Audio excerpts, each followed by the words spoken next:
Hi folks, and thanks for joining us today at Freedom Forest, our beautiful 3 acres in the southeast of England. I have been growing food for about 14 years now on a pretty reasonable scale, and today I'm going to share some of my feelings about how growing food can change your life and in fact the whole world around us. We are currently up to 80% self-sufficient in our food needs, growing on approximately 1 acre of land here in the southeast of England. And I still class myself as a gardener rather than a farmer. And that is no offence intended to farmers. I just feel as a gardener, you are more connected with the smaller patch of land that you steward. And having an intimate connection with the land is definitely one of the life-changing experiences you will feel when growing food for yourself. Noticing what animals and insects come and go from your land, how the water moves through your land, where the sun hits and how this changes at different times of the year. The connections are beautiful, and this reminds us that we too are part of nature. It's easy to feel a little lost or unnoticed in this crazy, fast-paced modern world. Growing food for yourself, no matter how much or how little, requires your presence and attention daily. You have to show up for it to reap the benefits, and your plants require nurturing and love. So growing food for yourself and your family brings about an immense sense of purpose. Anyone who has been blessed enough to enjoy the freshest of homegrown food will know that nothing beats the flavour. No matter what shape your carrot or potato comes out of the ground, when it is fresh from the soil or the plant, it is on another level to anything that you can buy in the shops. Nutrients begin to leach from our crops just as soon as they are harvested, and that is why fruits and vegetables that have flown from the other side of the world often have very little or no flavour at all. And that is before we even get into any unfavourable soils or chemical conditions that the fruits and vegetables may have been preserved in. If you would like to hear more about how we can create optimum soil conditions, then let me know in the comments below and we can look into this in another video.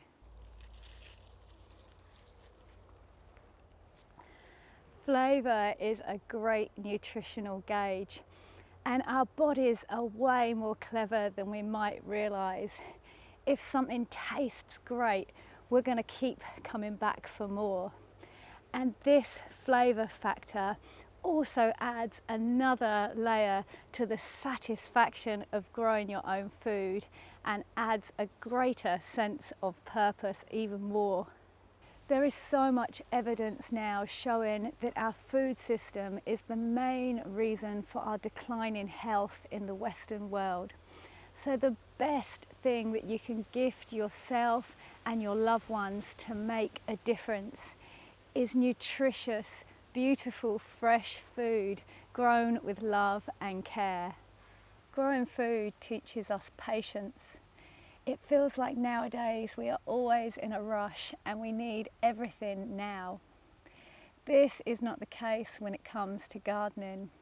The seed will germinate when the conditions are right, and the plants will grow faster or slower depending on the season, the weather and the soil conditions, teaching us patience and further deepening our understanding and connection to nature. Greater awareness comes as we observe these elements, and sometimes in particular when things don't go to plan, yet we are given a chance to refocus and try again with each new season and new year. Okay, so now for some of the possibly more obvious points.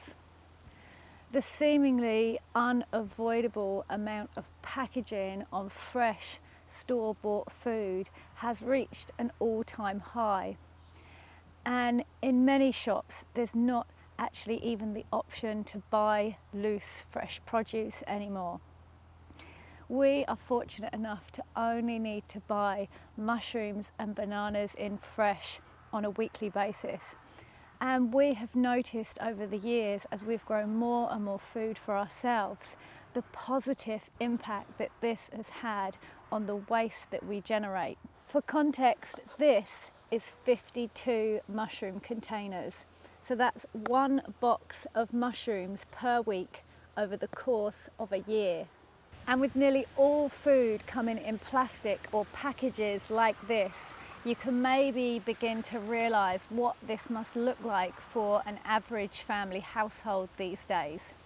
Yet if you grow just one thing for yourself that you use regularly, this is how much you could save from going into landfill every year. And if everyone in the Western world did this, wow, what a difference that would make, and a huge step forward in planetary care. As it's not just the disposal of these items which has a negative impact. Making these containers is a whole another industrial process in itself, and yet another rabbit hole. And speaking of industrial process, farming has come under exponential pressure in recent years, particularly since the 1980s, but right back since the beginning of the Green Revolution in the 1940s, which is quite ironically named looking back, that they had the front to call it this. It should have been called the Chemical Revolution. And no matter what way you look at it, pumping more and more petrochemicals and nitrates and the likes into our soils and waterways as an attempt to grow more food is not okay. It is not going to do our health or our planet's health any favours as we do this more and more year on year. We simply have to bring about change. Chemicals in our foods are pretty hard to avoid though nowadays, even when you are aware of all of these facts. Therefore, growing food for yourself is pretty much the only way to be sure of what you are putting into your body and how you are treating our precious, life-giving and nutrition-giving soils and our beautiful planet Earth. Gardening has become a way of life for me now. It has shaped the path of my life and added value way beyond the nutrition and taste benefits of good food. It has opened doors for me, and it has also opened my mind. So whether you can grow just a little of something that you love, or you can grow a lot, it will help to change the path for all of us in a positive way. Later on this year, we'll be sharing how much food we have been able to grow in this small space in one of our new Veggiga raised garden beds. And we hope that that will inspire many of you who only have access to a small growing space to grow more food for yourself as well. I would love to hear from you guys in the comments down below with your thoughts on the topics that we have covered in this video today. And also any ideas that you have of how we can all work together to encourage more people to grow beautiful, fresh, organic food for themselves. If you have enjoyed this video, please hit the thumbs up button, as this massively helps us to get this video seen by more people. Also share our video on any of your social medias and make sure that you are subscribed to Freedom Forest Life to see more videos just like this. Catch you soon guys, peace and plants.